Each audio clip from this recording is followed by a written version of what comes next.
बुखार क्या है? ज्यादातर लोगों के लिए इसका मतलब है शरीर का तापमान बढ़ना। थर्मोमीटर पर 98.6 डिग्री फ़ारेनहाइट से ऊपर का कोई भी आंकड़ा। लेकिन क्या हो अगर ये सिर्फ एक नंबर ना हो? क्या हो अगर ये शरीर के अंदर चल रही किसी गहरी गड़बड़ी का बस एक बाहरी संकेत हो? आज हम इसी की तह तक जाएंगे। समझिए कि हम एक तरह की मेडिकल जासूसी करने वाले हैं और हमारे गाइड हैं इतिहास के 3 महान आचार्य, चरक, सुश्रुत और वाग्भट। और हमारा मिशन है बुखार के असली मुजरिम का पता लगाना, जो इन ग्रंथों के हिसाब से सिर्फ कोई कीटाणु नहीं है, बल्कि एक ऐसी प्रक्रिया है जो एक बहुत ही अप्रत्याशित जगह से शुरू होती है। हाँ, ये बहुत ही दिलचस्प नजरिया है, क्योंकि आयुर्वेद में ज्वर की परिभाषा ही एकदम अलग है। ये सिर्फ शरीर का गर्म होना नहीं है, ये संताप की अवस्था है। मतलब एक ऐसी बेचैनी और गर्मी जो सिर्फ देह को नहीं बल्कि इंद्रियों और सबसे जरूरी मन को भी अपनी चपेट में ले लेती है। ग्रंथों में तो इसे भगवान रुद्र के क्रोध से जोड़ा गया है। अच्छा। हाँ, पर यह कोई अंधविश्वास नहीं है। ये तो इसकी ताकत और इसके गहरे असर को समझाने का एक, कह सकते हैं, काव्यात्मक तरीका है। ये बताता है कि ज्वर कोई मामूली चीज नहीं है, ये पूरे सिस्टम को हिलाकर रख देता है। ठीक है, तो चलिए इस केस को खोलते हैं। शरीर के अंदर ये सब शुरू कहाँ से होता है? अगर हम क्राइम सीन पर जाएं तो पहला सुराग कहाँ मिलेगा? तीनों ग्रंथ इस बात पर तो सहमत लगते हैं कि शुरुआत दोषों के असंतुलन से होती है, वात, पित्त और कफ। ये तो आयुर्वेद के जाने पहचाने संदिग्ध हैं। हाँ, ये मुख्य संदिग्ध तो है, पर कहानी इससे कहीं ज्यादा गहरी है। देखिए, ये चरक इस प्रक्रिया को बहुत विस्तार से समझाते हैं। वो कहते हैं कि ये बिगड़े हुए दोष सबसे पहले आमाशय यानी हमारे पेट में इकट्ठा होते हैं। पेट में? हाँ, इसे आप केस का ग्राउंड जीरो समझ सकते हैं। वहां ये पाचन के बाद बनने वाले पहले पोषक तत्व, जिसे रस धातु कहते हैं, उसके साथ मिल जाते हैं। ये रस धातु हमारे शरीर का पहला पोषण है, जो आगे खून और बाकी ऊतकों को बनाता है। एक मिनट, तो मतलब समस्या वहीं शुरू हो जाती है जहां से शरीर को ऊर्जा मिलनी चाहिए। ये तो ऐसा हुआ जैसे फैक्ट्री की सप्लाई लाइन में ही जहर मिल गया हो। बिल्कुल, और ये जहरीला मिश्रण फिर शरीर के चैनलों यानी स्रोतों में फैल जाता है, खासकर उन चैनलों में जो रस और पसीने को लेकर जाते हैं। ये मिश्रण इतना गाढ़ा और चिपचिपा होता है कि ये उन चैनलों को ब्लॉक कर देता है, जाम कर देता है। अब आप सोचिए, शरीर की जो अपनी गर्मी है, जिसे अग्नि कहते हैं, उसका काम है शरीर को गर्म रखना और अतिरिक्त गर्मी को पसीने के रास्ते बाहर निकालना। जब वो रास्ता ही जाम हो जाए तो क्या होगा? तो वो गर्मी अंदर ही फंस जाएगी। ये बात तो मेरे लिए बिल्कुल नहीं है।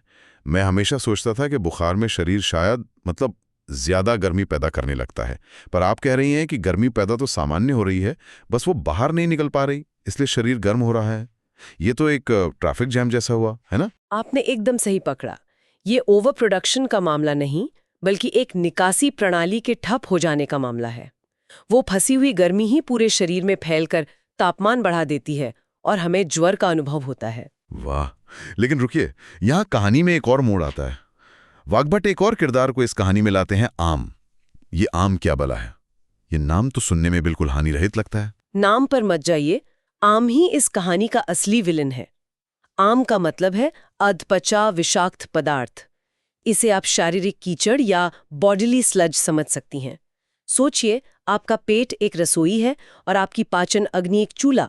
अगर चूल्हा धीमा जल रहा हो तो खाना ठीक से पकेगा नहीं। सही बात है। वो कच्चा, चिपचिपा और भारी रह जाएगा।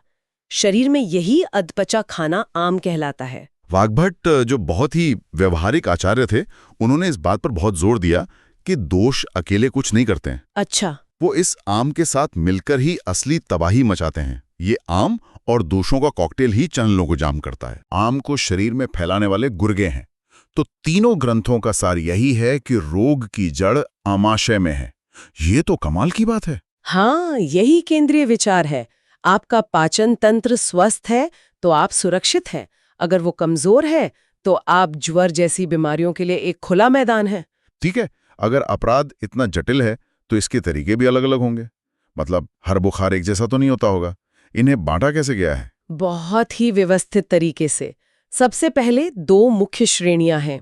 एक है निज ज्वर, जो शरीर के अंदरूनी कारणों यानी दोषों और आम की वजह से होता है, और दूसरा जो मुझे बहुत आधुनिक लगता है वो है आगंतुक ज्वर। आगंतुज मतलब जो बाहरी कारणों से हो, जैसे चोट, संक्रमण, किसी जहरीले जानवर का काटना। लेकिन यहाँ एक चौंकाने वाली बात है। क्या? इसमें डर, गुस्सा, शोक और यहाँ तक कि किसी बुरी आत्मा के असर को भी शामिल किया गया है। एक मिनट, डर और गुस्से से बुखार, ये तो आज की साइकोसोमैटिक बीमारियों की बात हो गई, जहां मन शरीर को बीमार कर देता है। हजारों साल पहले ये लोग इस कनेक्शन को इतनी स्पष्टता से समझ रहे थे। बिल्कुल, ये मन शरीर के गहरे संबंध को दिखाता है। इसके बाद निज ज्वल का और भी गहरा वर्गीकरण है। अगर सिर्फ एक दोष बिगड़ा है तो उसे एक दोषित ज्वर कहते हैं, वातज, पित्तज या कफज।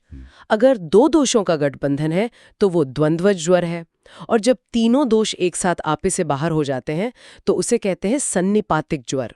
सन्निपातिक ज्वर, ये सुनने में ही बहुत गंभीर लग रहा है। क्या इसमें तीनों तरह के लक्षण एक साथ आ जाते हैं? ये उससे भी ज्यादा खतरनाक है। ये सिर्फ लक्षणों का मिश्रण नहीं है, ये एक टोटल सिस्टम कोलैप्स है। शरीर की अपनी समझ ही खत्म हो जाती है। एक पल मरीज को बर्फ जैसी ठंड लगेगी, अगले ही पल शरीर आग की तरह तपेगा। कभी वो बेचैन होकर चिल्लाएगा, कभी एकदम सुस्त पड़ जाएगा। इसीलिए इसे सबसे मुश्किल माना जाता है, क्योंकि शरीर हर मोर्चे पर खुद से ही लड़ रहा होता है। मैं देख रहा था कि वाग्भट का नजरिया कितना व्यावहारिक है, जैसे किसी डॉक्टर की चेकलिस्ट हो। उन्होंने साफ साफ 8 तरह के ज्वर बताए हैं। ये किसी अस्पष्ट सिद्धांत जैसा नहीं, बल्कि एक डायग्नोस्टिक मैप जैसा लगता है। हाँ, उनका तरीका एक चिकित्सक के लिए बहुत उपयोगी है।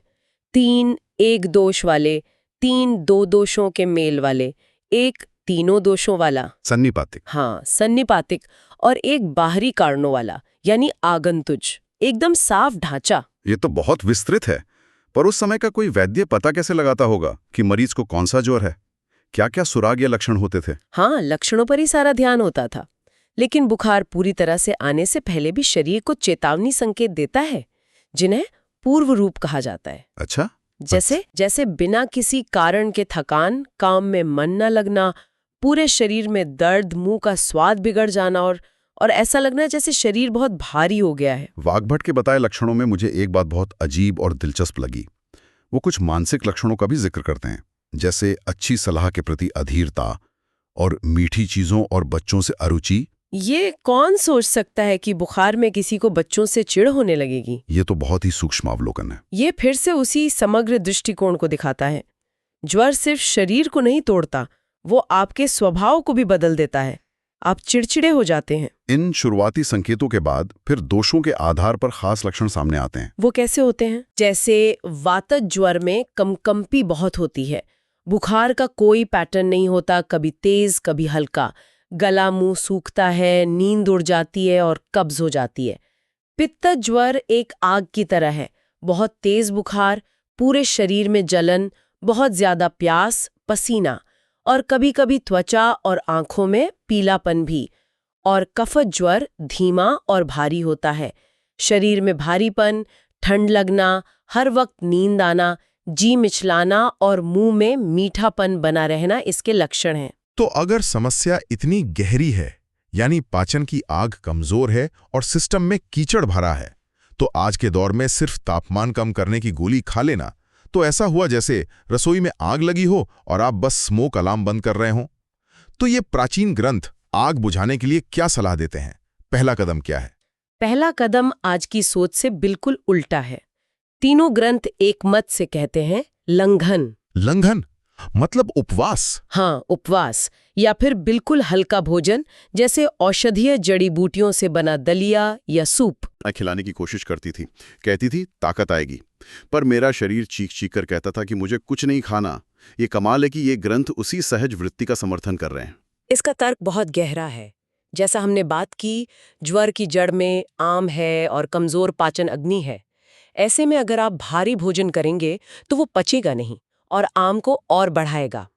मतलब आप आग में घी डाल रहे हैं।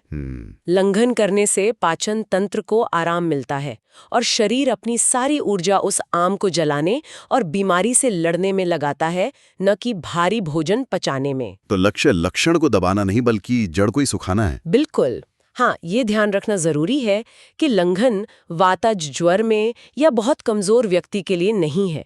हर उपचार व्यक्ति और अवस्था देखकर तय होता है। ठीक है, तो एक बार उपवास से पाचन तंत्र को आराम दे दिया, उसके बाद काढ़ा दिया जाता है जो बचे खुचे आम को पचाकर शरीर से बाहर निकालती हैं। फिर एक बहुत सुंदर सिद्धांत है काल का, यानी सही समय का इंतजार। ग्रंथ कहते हैं कि जब तक आम पूरी तरह पच ना जाए उस अवस्था को निराम कहते हैं। उससे पहले तेज दवाएं देना खतरनाक हो सकता है। मतलब रोग और बिगड़ सकता है। हाँ, और बिगड़ सकता है। तो शरीर को अपना काम करने के लिए समय देना, धैर्य रखना। सही बात है। इसके अलावा स्वेदन यानी पसीना लाने की प्रक्रिया की जाती है ताकि जो चैनल जैम हो गए थे वो खुल जाएं।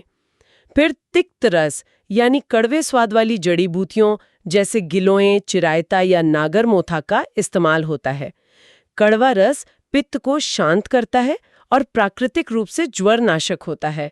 और अगर बुखार पुराना हो जाए, मतलब जीर्ण ज्वर, तो उसमें अक्सर औषधीय घी दिया जाता है। घृत प्रयोग। हाँ, ताकि दोष भी शांत हो और शरीर को पोषण भी मिले। चलिए अब थोड़ा पीछे हटकर बड़ी तस्वीर देखते हैं।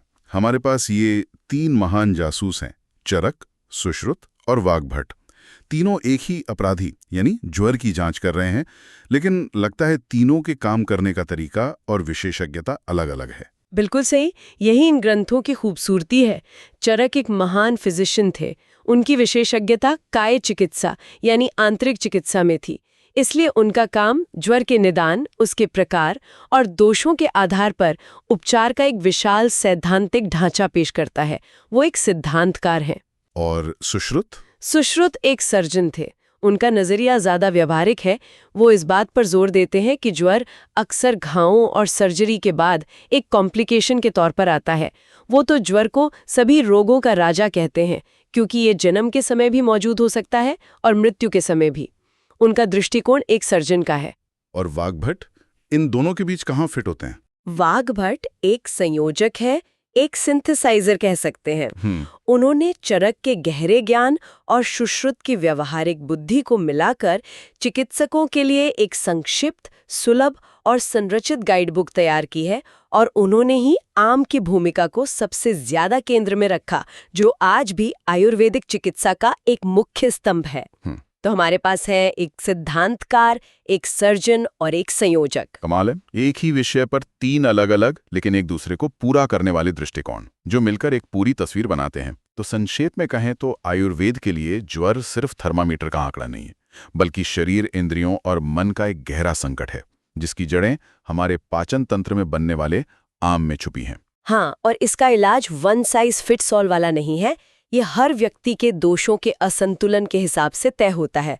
और ध्यान हमेशा लक्षण को दबाने पर नहीं, बल्कि मूल कारण यानी आम को हटाने पर होता है। हजारों सालों से इन ग्रंथों में सिद्धांतों की ये निरंतरता सच में हैरान करती है। यह बीमार होने के पूरे अनुभव को एक नया दृष्टिकोण देता है। ये सिर्फ किसी बाहरी दुश्मन से लड़ाई नहीं है, बल्कि अपने ही घर, अपने शरीर के अंदर संतुलन को फिर से स्थापित करने की प्रक्रिया है। बिल्कुल। और अब एक अंतिम विचार। हमें स्रोतों में देखा कि आगंतुक ज्वर, डर या गुस्से जैसी तीव्र मानसिक अवस्थाओं से भी हो सकता है। ये आज के दौर के लिए एक बहुत बड़ा सवाल खड़ा करता है।